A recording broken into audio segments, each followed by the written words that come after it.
Salut les internautes, j'espère que vous allez bien. Moi, je vais très bien. Vous voyez avec le décor là, je suis à l'internat.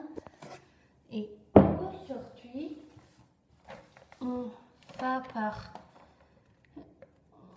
vais faire une vidéo pour le jeune et célèbre youtubeur Squeezie. Vous êtes prêts? Attention, c'est parti. Lucas Auchard. C'est comme tu peux le voir, c'est imprimé.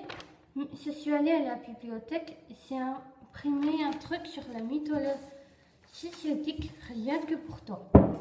J'ai vu ta vidéo sur ton test ADN, sur tes tests ADN, et c'est chouette, si tu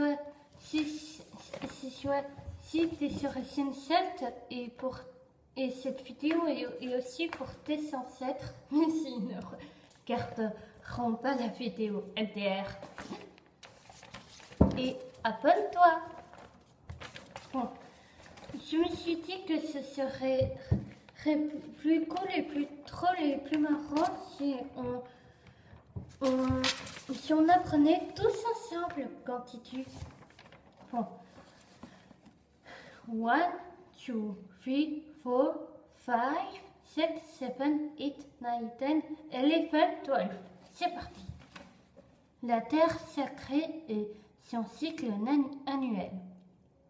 Les Celtes vivaient en accord avec les rythmes de la nature, fait refléter par le cycle annuel de leurs fêtes.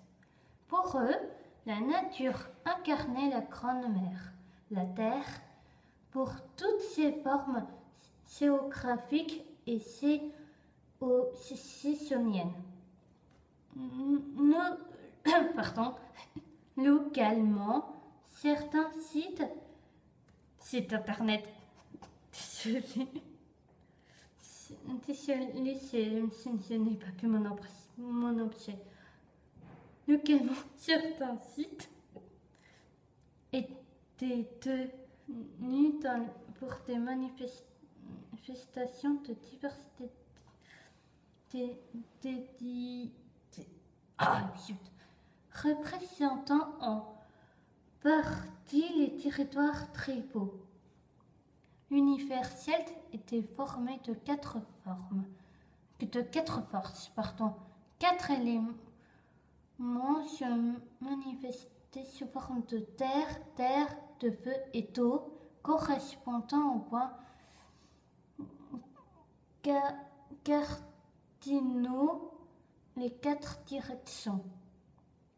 Les éléments ont symbolique dans les quatre bras, ce qu'on appelle parfois la croix de la matière, important symbole de l'art celte présent dans la roue solaire, le swastika, voir à droite. Je suppose que c'est ça. Voyons, ah oui, cette division quadruple probablement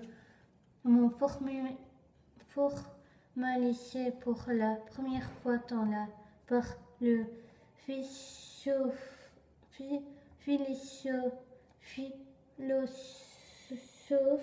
et homme de science grec Aristote, né en 382 et mort en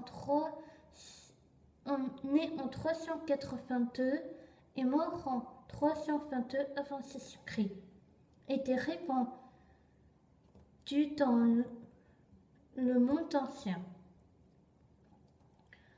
Tentant de maîtriser le pouvoir des éléments grâce à la magie bienveillante, ces quatre forces offraient aux Celtes un point de concentration par le culte et le rituel.